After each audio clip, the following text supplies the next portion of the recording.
we are filming. I'm a little bit excited because I'm so glad to come back to YouTube.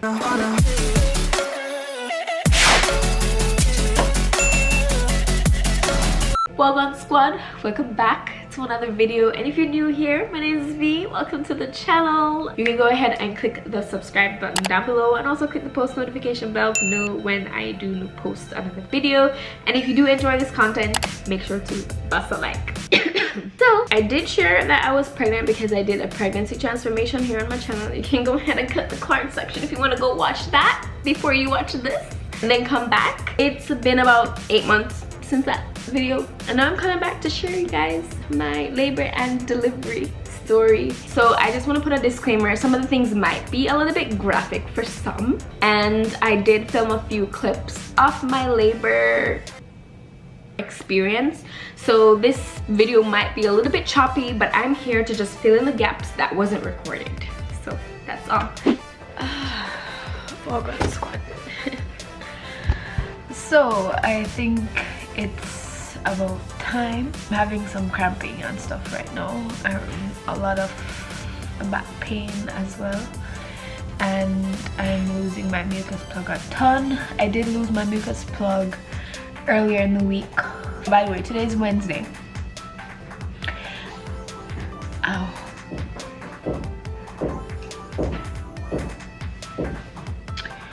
So last Friday I woke up to losing my mucus plug, but there wasn't anything, like it wasn't tinged with blood or anything. It was like clear globs. It looks like basically discharge when you're ovulating. Sure. I then had my my midwife appointment on Monday, and I did a membrane sweep, and then I had some bloody show after the membrane sweep. And then when I got home over Monday and Tuesday, I was having like some like brown discharge and little pieces of my mucus plug coming out. This morning, around after 8 or so, I got up and used the bathroom and I started seeing more of it. I felt like I wanted to poop, but I didn't, and I went back and laid down, and then I felt like a very sharp pain in my pelvis, and I got back up and went to use the bathroom, and then I saw like a whole glob of my mucus plug. When I went back and laid down, I was cramping. I was feeling like premenstrual cramps, backache. Called a friend because she's a nurse, and she was like, yeah, that's it, because it looked different from the mucus plug that I passed on the previous Friday. So now at this point I'm feeling cramps and stuff, more so in my back and then in my lower belly bottom area, like premenstrual cramps. I haven't called my midwife yet because I don't think I'm in active labor. When I'm in active labor, I'll give them a call. And she was supposed to call me to follow up because I felt ill last night with a headache. I had nausea. My husband said my body was filled with cold bumps, but I took like 2 Tylenol extra strength and 2 gravel and tried to just like relax and went to sleep and stuff.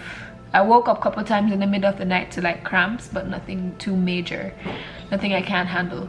Now at this point they're feeling a little bit stronger, where I have to like rock, like I'm currently rocking right now, but you guys can't see. But my husband put up the blow-up bed. By the way, you don't know this, but I'm having a home birth. So my husband put up the blow-up bed. We're putting like plastic over it now, and then an old sheet and probably another layer of plastic so that we can protect the air mattress. The reason why I don't want to do it in my room because I really don't want to mess up my mattress. But yeah, I'll keep you guys posted. Hello. So I'm just going to give you guys an update. Basically, when I started the vlog yesterday, I was feeling like a little bit of cramping here and there. They would come and go, and I mostly felt it in my back. And then I was kind of just like lounging around, they bouncing on my ball. I took a walk, and then I was lying down because I was gonna take a nap, and I felt something wet. So I went to the bathroom, and then I felt like a gush of something, and I thought my water broke, but I'm not in active labor. So I called my midwife, and she's like, well, come into the clinic, she'll check and whatever. Anyways, went to the clinic, she checked, it wasn't the water. I was just losing a lot of mucus, cervical mucus, and then she sent me back home. Basically the baby is sunny side up, and there's talk about me going to the hospital.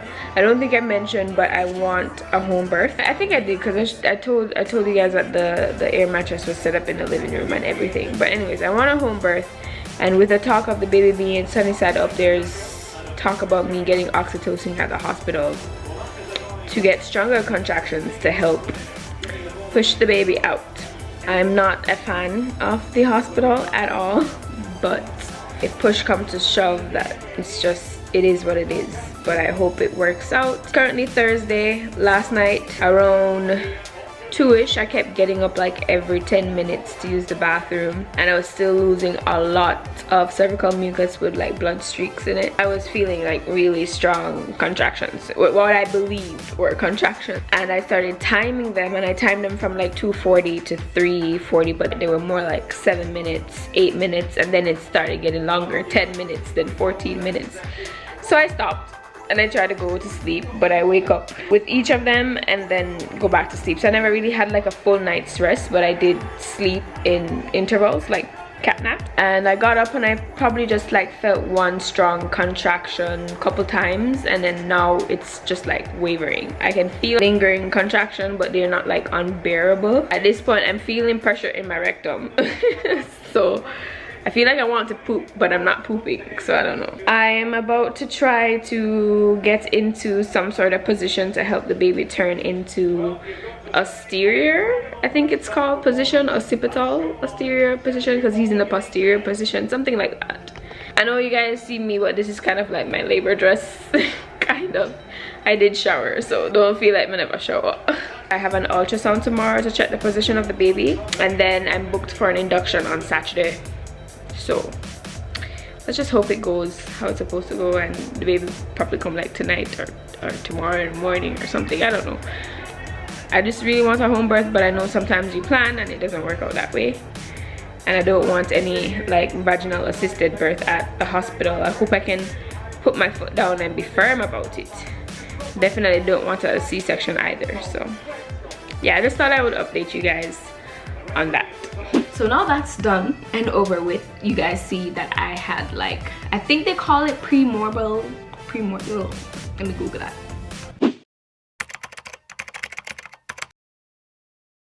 It's called prodromal, where labor starts and stops before it actually goes full force. So that's what happened to me on Wednesday. So I went to bed early Thursday night, and about 1 o'clock thereabout, I realized that I was just in and out of sleep, waking up feeling premenstrual like cramps. I do have bad premenstrual cramps, haven't experienced that since the baby, thank the Lord. It wasn't something that was too unbearable for me because it's something that I was used to, so I kept going back to sleep, get woken up by it, go back to sleep. I realized I was waking up a lot more often feeling premenstrual cramps, but I was like, it's nothing, I'm not time them, I'll just go back to sleep. But then my husband woke me up about 3:30 and said, babe, like you're shaking in your sleep. I'm the type of person who rocks myself whenever I'm feeling pain. That's what he was referring to when he said I'm shaking. I said, oh, you know what, okay, fine, I'll time the contractions, because at that point I realized they were coming a little bit too fast, like me, I wake up too much. So I use the Baby Center pregnancy app to time my contractions, and noticed that they were 3 to 4 minutes apart and lasting for about a minute. And I remember my midwife had instructed me to call them whenever I was 5 minutes, less than 5 minutes apart with my contractions. So I called on call about 4:45 thereabout. So that's how long I was timing my contractions, from like 3:30 to 4:45.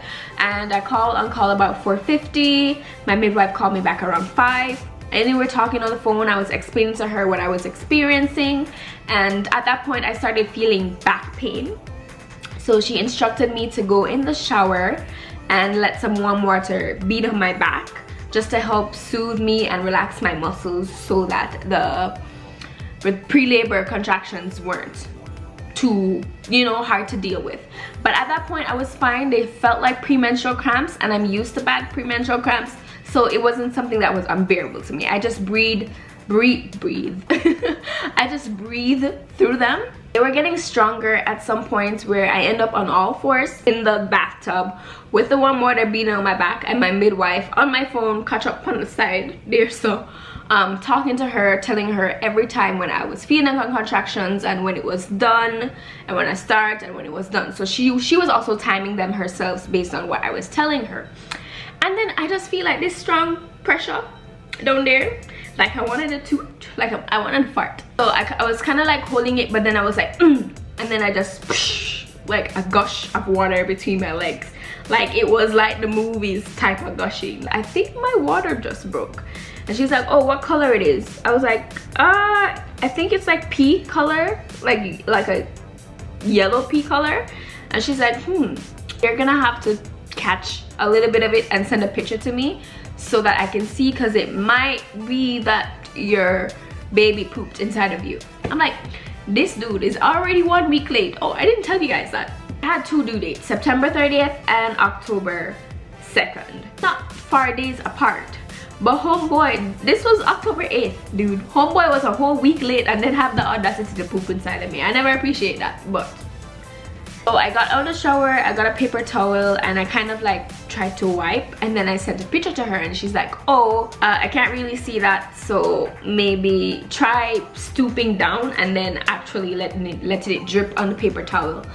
So I did that, I took a picture and I sent it to her, and then she's like, oh, it's that color, probably because he pooped inside of you, so we're gonna have to go to the hospital. I was like, I knew that the home birth was kind of off the table when my midwife told me that I was gonna have to get an induction on Saturday. But you know, I was still holding on to a little bit of hope that it would have been a home birth. I think my water broke around 5:15.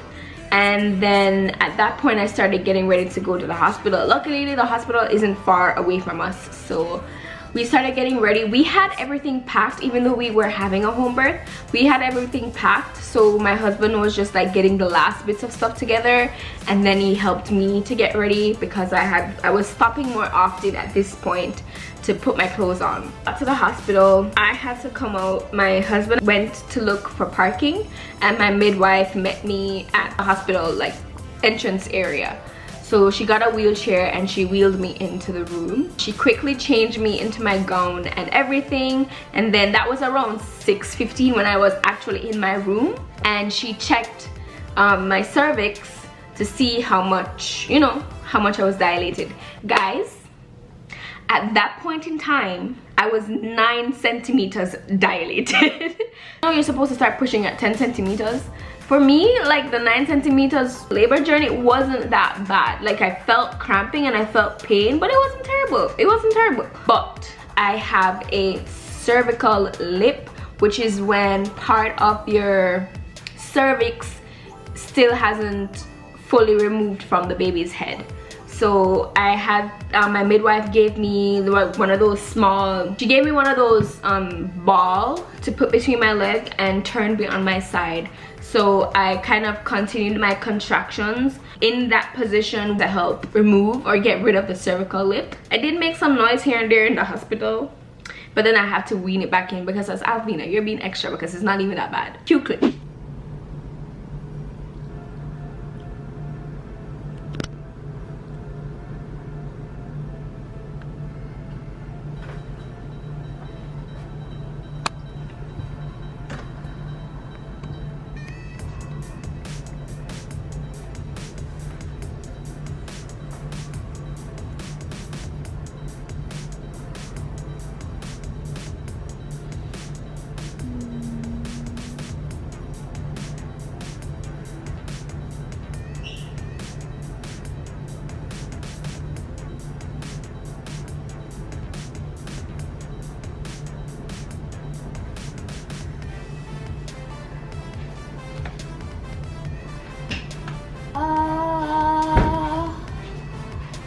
What was your name again?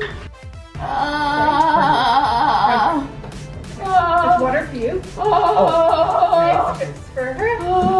Feel lots of pressure on Yeah. Okay, honey. Let's see if this one's okay. Wait till your next contraction. We'll see if the cervix is open.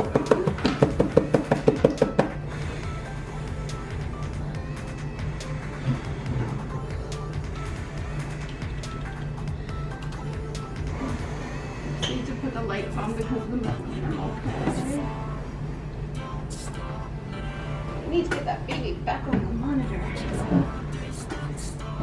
Maybe it keeps going off on me. Here. Do you want to take the extra pillow over there? Maybe I should. Come on back this way.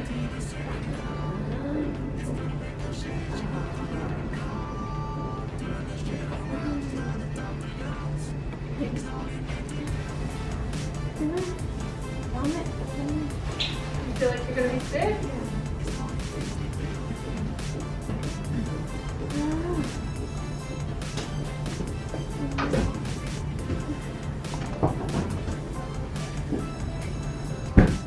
Just in case. Okay.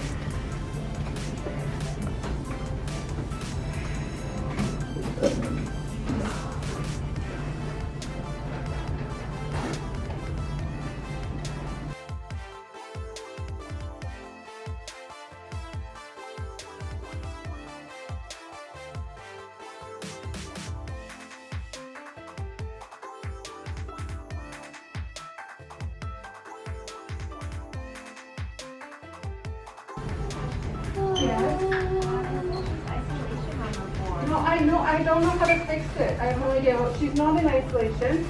Do you know what I've done to her? Or how I take her off? Yes, I'll show you. Okay. Go to the board. Yeah. Oh, and you just click it off. Okay, yeah. I'm sorry, I have no idea how it was like that.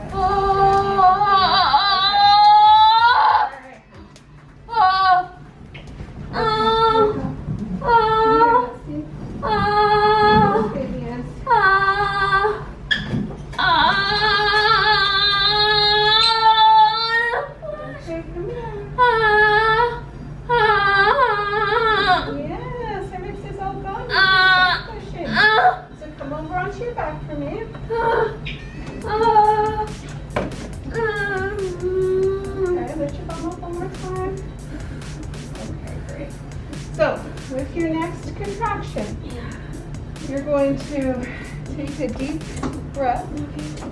Hold here. And then she checked me back around 6:50 and she's like, okay, yeah, you're ready to push. My midwife had to teach me how to push. She basically pushed her finger right up my pokey and kind of like, oh, you feel that pressure? Try to push my finger out, is how she taught me how to push.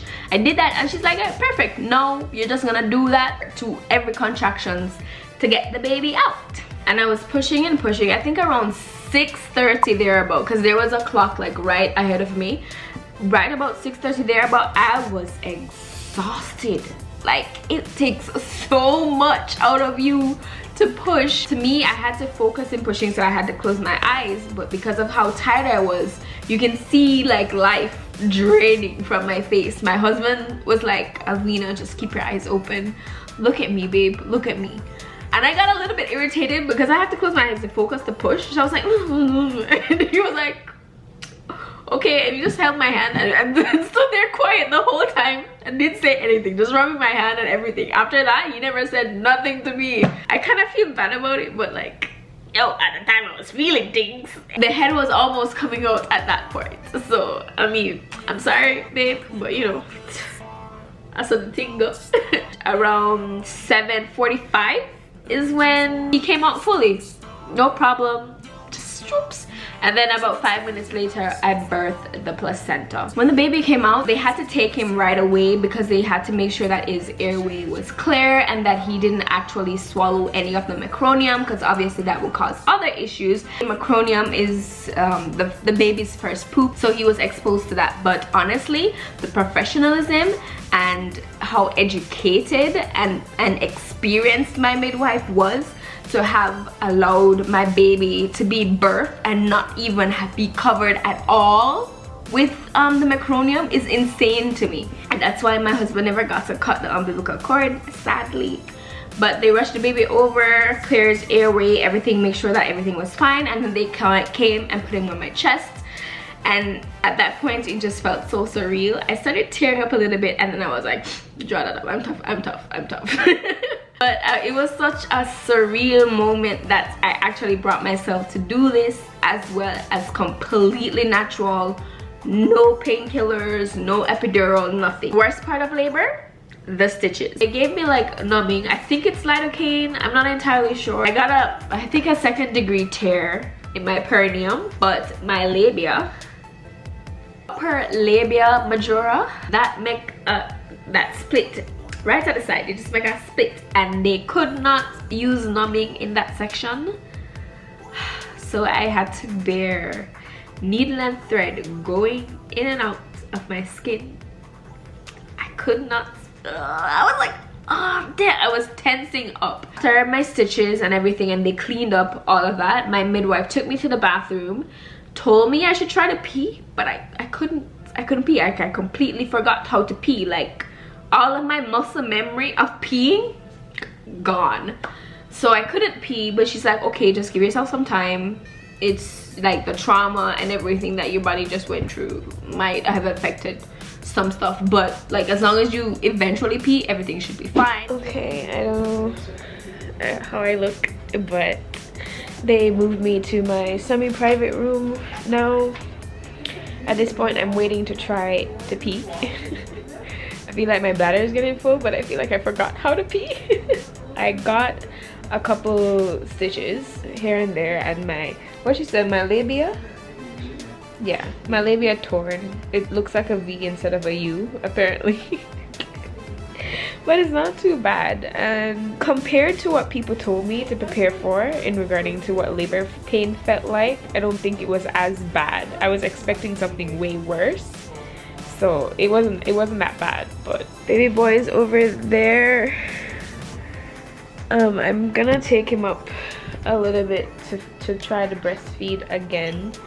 He was sleeping, but I think he's waking up again. In regarding to my tummy, that's what it looks like. I have on like a mesh panty with like a big pad, and I'm still bleeding and stuff like that, obviously. But I will do an update and like a postpartum journey as well on the channel. So, but I'm very happy it's over, and baby boy is healthy, and everyone is happy he's here. He was born 8 pounds 2 ounces at 7:45, and I'm still cramping a little bit. So far so good. I'm gonna see if I can breastfeed baby boy, and then I'm gonna take a nap. She's over here doing her YouTube thing. I'll just include some pictures for you guys so you can see my baby boy. I'm not scared to give birth again if I should have another kid. Thanks for listening to my labor and delivery story. If you're to bust a like on the video. Also subscribe down below if you're not already subscribed. Click the post notification bell to know whenever I do post a new video. But thank you guys so much for watching, and I'll definitely see you guys in the next one. Bye.